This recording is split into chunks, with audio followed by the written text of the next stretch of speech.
We selected the name Pareto because Pareto is the name of the Italian economist who came up with the 80-20 rule. And in networking, particularly distributed networking, what that means is that 20% of the infrastructure in terms of spend and footprint is actually driven by the distributed network. However, 80% of the complexity, the cost, and the time to operate a network comes from these distributed networks. So we decided that it was the most fitting name for us because it perfectly describes the problem that we're out to go solve. Enterprises have told us that they're not deploying distributed networks, or they're delaying, or they have unmet needs deploying distributed networks today. One, because of the complexity and time commitment required to deploy those networks that they just don't have.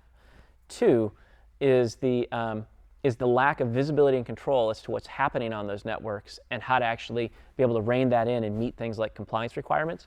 And three, is the large capital and time commitment required to actually roll these networks out. Pareto got the leading individuals of the first generation of networking to invest in Pareto because they saw what was so compelling from a customer value proposition, which was how to make networks simple to deploy, operate, and manage through a multi-tenant cloud-based application. They saw that we could give customers what they couldn't give in the first generation or the traditional generation of networking products of visibility and control. And they also saw that there was a better way, a better business model, where there's no capital expense. It's all just part of an annual subscription, and you have your full network infrastructure.